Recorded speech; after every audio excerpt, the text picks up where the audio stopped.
Question. Hi Kim. What happens during the life review for a fallen being? Do they suddenly get what they've done, abused others and taken no accountability? Are they still confused and in the dark? Do they learn? My mother is definitely a fallen being that I had to walk away from. She is so controlling and abusive, just impossible to deal with, and now she's threatened to take my sister and me out of the will and give everything to my nephews. But I don't care.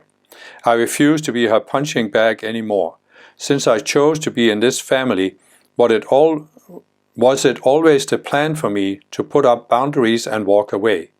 I feel it was, because it's hard for me to make someone else suffer, but I'm not even sure she's capable of suffering herself, just inflicting pain on others.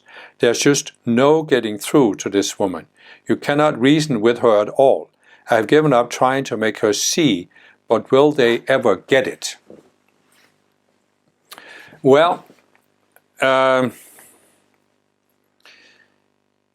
what I would say here is that everything is, of course, individual. So I'm not saying that there can't be fallen beings who are helped by the life review. But my sense of it is that most fallen beings don't really have a life review. We talk about a life review because after you leave embodiment, most people are met by some spiritual teachers they have that are working with them. And sometimes also with family members or whatever, as you see in near-death experiences. And they receive help to resolve psychology before they come into their next embodiment. So they can basically come into their next embodiment at a higher level than they left off the last one. But the thing is that for this to work, the person has to be willing to look at themselves and consider, do I have to change? Is there something I need to learn? And what's typical for fallen beings is that they are absolutely convinced that they are right, that they know better. They might know better than other people. They might know better than God. They might know better than the universe how things are. So, you know, everything is subject to free will. So, it's like I've said, there are two ways to learn in Schoolroom Earth. There's the school of inner direction, higher awareness, and there's the school of hard knocks. And fallen beings have put themselves in the school of hard knocks. So it's very unlikely that anyone can talk to them and say, listen, can't you see you're hurting yourself? Very unlikely. It's they're on this slide where they are making the knocks harder and harder, and they have to come to a point where they decide, I can't take this anymore. I can't do this anymore. How do I get out of this? And see the value of a life review for many people. It's different. It all depends on your level of consciousness, right? Because you can say there are spiritual people, or even people who are not aware of the spiritual path, but they're willing to look at their own psychology. So if people are willing to look at their own psychology, then they will have a life review with their ascended teachers. And the teachers will simply show them what they did that they didn't realize.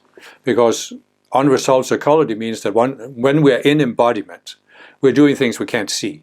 We can't see what we're doing, and often we can't see the effect it has on other people. So if you are somewhat open to growing, then you will have this life review where part of the review is that you see how certain things you did, not everything, but certain things you did, you experience how other people experienced you. And so by seeing this from other people, you can come to see, oh, I didn't even realize this. And this can then help you say, well, let me look at that psychology. Why did I do this? right? But it's important to realize this is not a form of punishment. It's not that the ascended masters are trying to punish you. They're just trying to help you see. And it's not that when you are open to growing that you are going to see every which way you affected other people.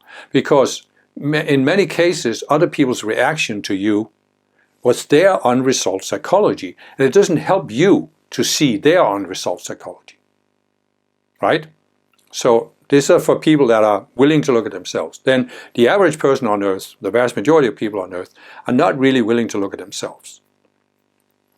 But they will also get a selective, during the life review, selective experience that there are certain people that they have hurt, and consistently. And then they will be given that experience of how the other people experience the situation or their relationship. Because it can help them come to a point where they're willing to look at themselves. It's a calculated risk the masters are taking. Right? But for many people, it helps them to experience that, and they realize, oh, I never even knew that they saw it that way. And the reason why they didn't know was they couldn't see it for the psychology while they were in embodiment. But when they are outside of embodiment, sometimes they can see it. So then you have the lower people who are not willing to look at themselves like fallen beings. It wouldn't even do them any good to experience what they've done to other people. Because they wouldn't be willing to really acknowledge it. And they would claim it was a violation of their free will. Which, in a sense, when you realize the absoluteness of the law of free will, you can say, if a fallen being is so trapped in the fallen state of consciousness, then it is, in a sense, a violation of their free will.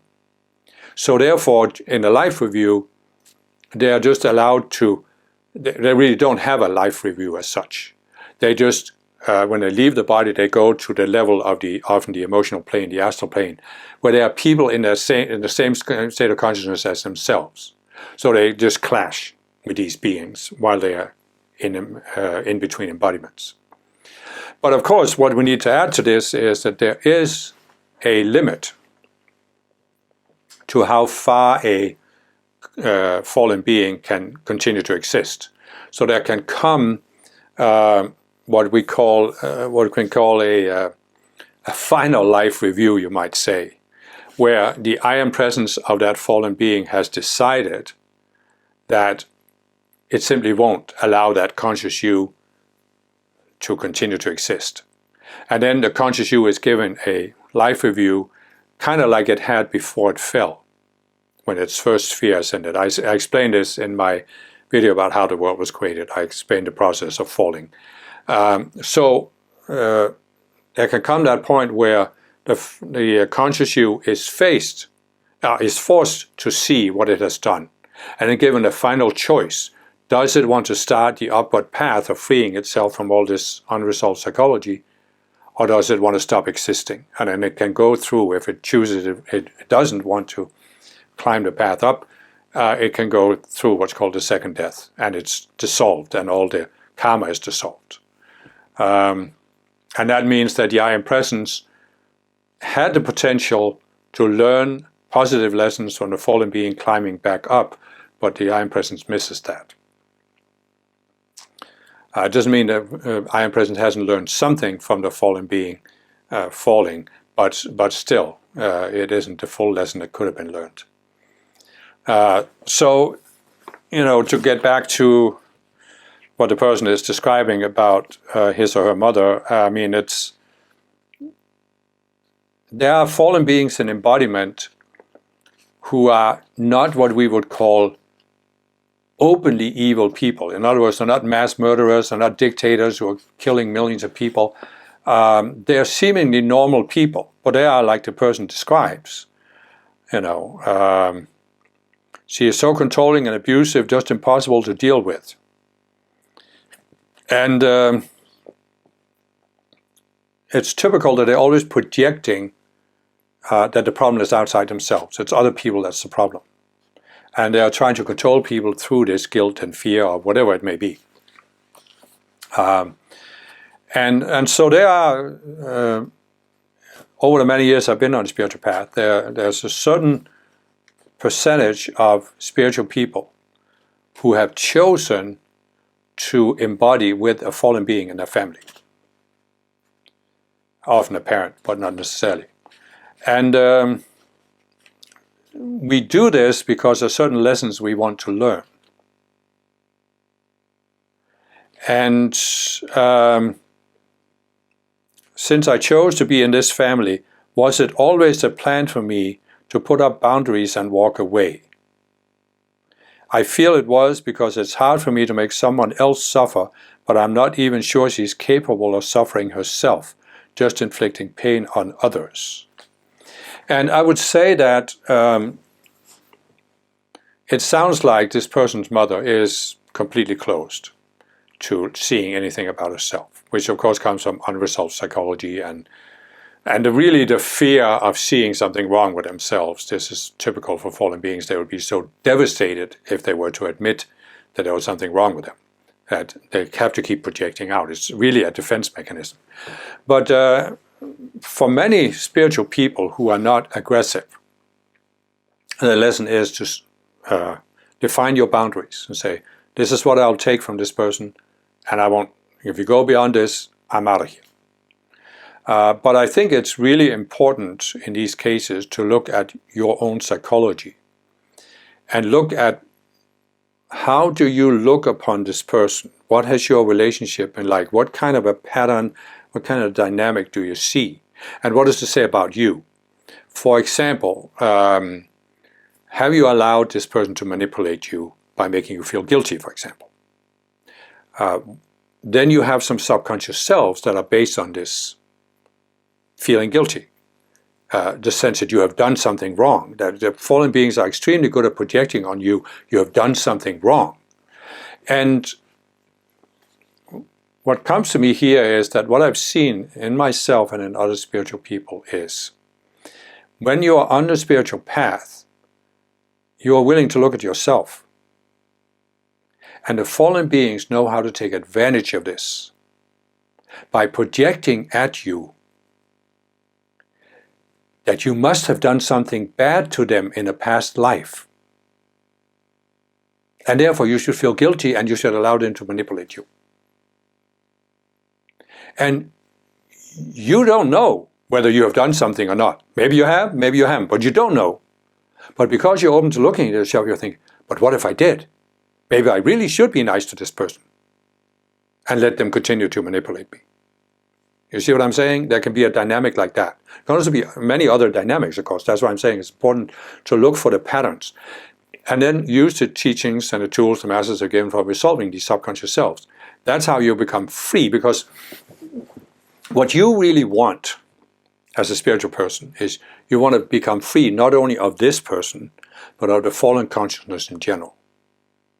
So that's why this person is your substitute teacher in a way, where you have an incredible opportunity to learn lessons from looking at your relationship with this person and saying, what patterns can I see? Why am I reacting this way? What is it I really feel or believe about this person? How is that person able to manipulate me?